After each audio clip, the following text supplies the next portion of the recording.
أحمد سبيع المتحدث الإعلامي لحزب الحرية والعدالة. أستاذ أحمد السلام عليكم.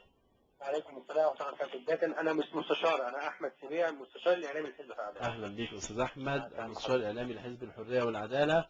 معنا سيادة المستشار زاهر مصطفى رئيس محكمة استئناف بمحكمة استئناف طنطا. نتحدث عن هل القضاء مسيس أم تم التوغل أو التغول عليه؟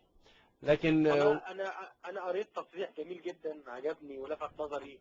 نعم. المفكر المحترم الدكتورة فيه حبيب. نعم. لما كنت أقول له يا دكتورة فيه أكتب كده المفكر القبطي يزعل، ولا أنا مش مفكر قبطي، أنا مفكر مصري. الدكتورة نعم. فيه حبيب قال أخشى ما أخشاه أن يكون هناك حزب جديد اسمه حزب القضاء المصري. الحقيقة بالأمس يعني أنا كمواطن مصري شعرت بقلق شديد جدا جدا جدا من تصرفات إخواننا أعضاء النيابة مع المستشار طلعت إبراهيم. نعم. يعني طلعت عبد الله إبراهيم عندما تم يعني مهاجمته وتهديده بالسلاح وتحت قوة السلاح حتى يكتب استقالته. يعني كان في سلاح فعلا، يعني خلينا نؤكد كان في سلاح فعلا يا أستاذ أحمد. أنا قلقت جدا من هذا الموقف، من هذا القرار، حتى لو كان سلاح، لكن كنا نهدد النائب العام. أنا قلقت جدا، قلقت جدا على نفسي، على أحمد سبيع اللي هو ممكن يكون ناشط سياسي، ممكن يكون ينتمي لحزب أو اتجاه سياسي محدد. عندما يتبلى علي أحد أو يتهمني أحد زورا وأقع أمام قاضي، قد يكون هذا القاضي مخالف ليا في الرأي، أنا مش عارف يعمل معايا بصراحة. أنا بتكلم أنا كمواطن بقيت أقلق، يعني بعد ما كان القضاء هو الحس بتاعي ان انا لما ازعل او اقلق من حد اروح له، انا بقيت اقلق من هذه التصرفات. طيب انا هسألك سؤال فيما يتعلق بحكم كده يخص الحرية والعدالة.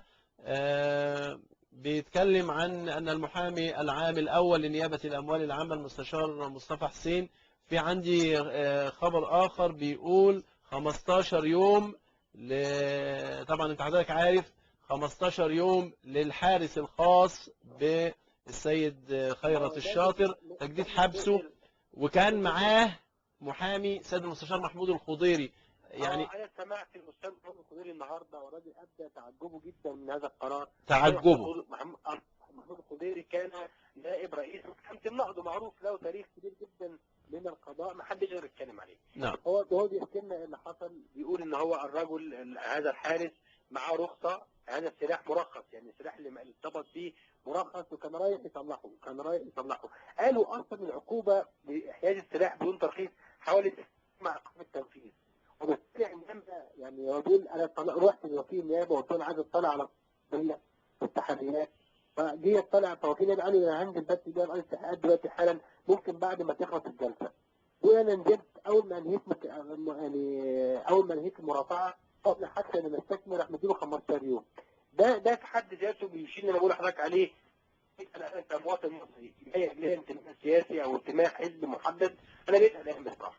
هل ممكن يبقى هو ده الديدن بتاعنا في التعاطي مع الملف السياسي؟ القضاء بالفعل داخل من المعترك السياسي وانفعلوا بالتصريحات والحراك السياسي والاشتباك السياسي الدائري الان. انا مش عارف، انا ما عنديش اجابه. اتمنى من سياده المستشار اللي تشوف حضرتك ان هو يديني اجابه، لان انا كمواطن والله بتكلم، انا كمواطن مش انا كليا يعني انتماء حزبي او انتماء سياسي. انا فعلا انا زمان برضو بعد اذن حضرتك سنه 2006 عندما تم اعتقال الدكتور محمد مرسي بسبب مظاهرات دعم القضاء، انا سالت المستشار اشرف البارودي، كان هو عضو مجلس نادي قضاة الاسكندريه، هو كان صديق عزيز يعني. ولا سالت المستشار كيف الوكيل النيابه او القاضي ان هو ممكن يحكم على واحد كان بيتظاهر بمصلحته مع القوه بطلب استقلاله. قال لي والله يا استاذ احمد هناك ازمه، دول مش وكلاء نيابه احنا ما نعرفهمش، دول اما اتعينوا من خلال كانوا ضباط في امن الدوله او اتعينوا بالشكل اللي احنا كنا بنسمع عنه، المحسوبيات، ابن القاضي الفلاني، ابن فلان، ابن علان. فدي اشكاليه احنا بنعاني منها. هل ده هو الحل الموجود دلوقتي في القضاء؟ وبالتالي لما نطالب بتطهير القضاء يبقى احنا بنتكلم بجد، ولا القضاء مظلوم ومحتاج حد ينصفه ويوضح حقيقته، ولا القضاء موجود بالفعل في ناس محتاجين يبقى قدامهم موافقه؟ انا محتاج اعرف هذه الاجابه من سياده المستشار رئيس محكمه استئناف طنطا، لان فعلا انا كمواطن بقيت اقلق، والله بقيت اقلق. سؤال هنوجهه لمعالي المستشار زاهر. اولا بالنسبه للاستاذ احمد اللي قلته ان في قضاه كانوا اصلا ضباط شرطه انا اعرف ان في ناس من اللي دلوقتي مع في سواء انتدبوا في الرئاسه او في غيره او في اماكن حساسه، كانوا اصلهم ضباط شرطه، كانوا وكلاء ضباط شرطه ثم وكلاء نيابه. فده يعني دي اول نقطه. لا يعيب يعني. ثاني حاجه بالنسبه يعني هم ما يقولوش الحريه والعداله الكلام ده وهم بيستعينوا بيهم. نعم. لا يا فندم هقول لحضرتك وموجوده موثقه واجيبها لك بعد كده. يا فندم برضه بس انا ما قطعتش سيادتك، بس اكمل. تاني حاجه انت قلت مستغرب.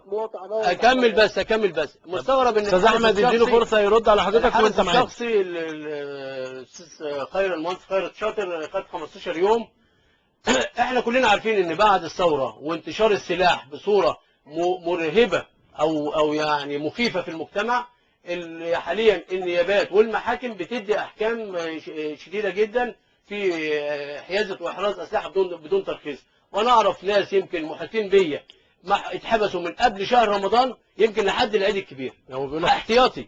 يعني مش ما تسكرش 15 يوم على واحد. بيقول لك في ترخيص. الشرطه القدري قالوا ان في ترخيص. لا ده هو جاري في اجراءات ترخيص، بيقول ان هو بيجري في اجراءات ترخيص. في ترخيص كان بيجدده. في ترخيص. هم بيجددوا يبقى يسقط برضه. لا في ترخيص هو كان بيصلح السلاح ما كانش بيجدد الترخيص. لا كان بيصلح سيبنا بيصلح حاجه وبيجدد الترخيص حاجه. نعم.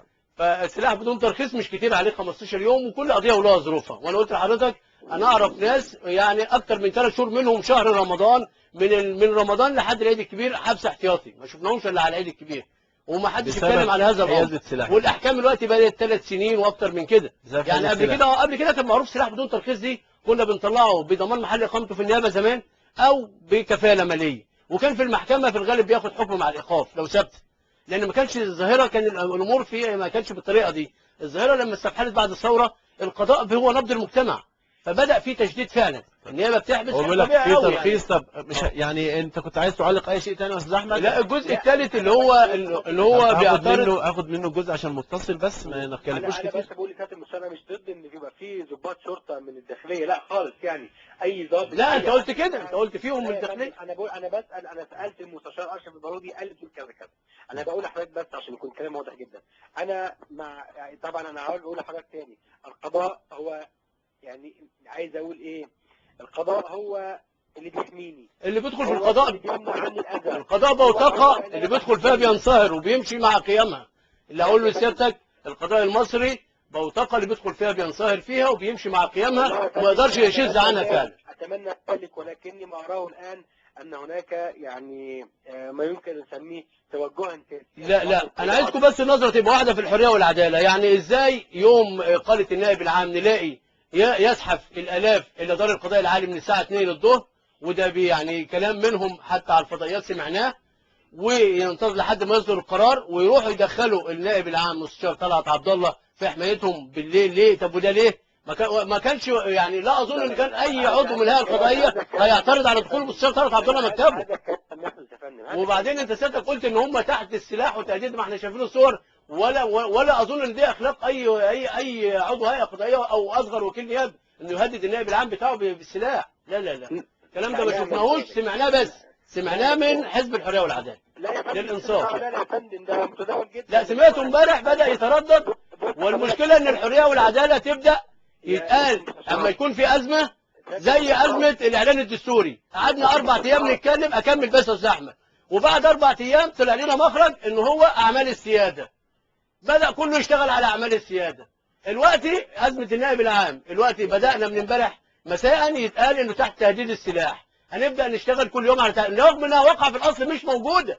مش عارف دايما امر ملاحظ. فرصه مع المستشار يرد على. اتفضل يا استاذ القضيه يعني هرجع اقول لحضرتك تاني، انا كمواطن مصري ليا انتماء سياسي وحزبي، بقيت خايف ان انا ممكن في اي مشكله حتى لو في مخالفه مرور قدام قاضي لا ما بيحبش انتمائي وما بيحبش واخد موقف مني، فاكون تحت طائله ظلمه وليس انصافه. لا لو خفت كده لو كده هذا ما اخشاه يا سياده المستشار. لا يعني هناك انا شخصيا بتقدم فيا بلاغات باعتباري من قيادات الحزب كلها ظلمه ومعايا الادله. انا خايف يروح بلاغ عند وكيل نيابه او عند قاضي من القضاه يكون واخد مني موقف، فالاقي نفسي في الاخر في الكلبشات لا لشيء الا انه موقف سياسي. نامل ان الثوره المصريه عندنا سؤال واضح والملاحظه واضحه. انا اقول لك ويرد عليك اطمنك يا استاذ احمد ان القضاء المصري تعلمنا جميعا كده منذ نعومة أظافرنا في القضاء أنه قضاء لكل المصريين ولكل من يعيش على أرض مصر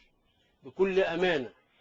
لا الإخوة لا مسيحي نظر أمامنا، سواء كان واحنا في النيابة أو في القضاء أو أي فصيل من الشعب المصري أو أي شخص أجنبي. أنا اشتغلت في نيابة شمال سيناء في العريش، أو أي شخص، هي النظرة واحدة، العدالة معصوبة العينين.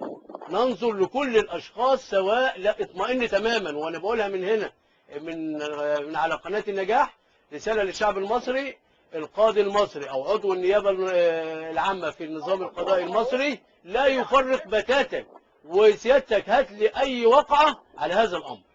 الشعب احنا تعودنا على اتربينا على كده، وقيامنا اللي خدناها من اساتذتنا على كده.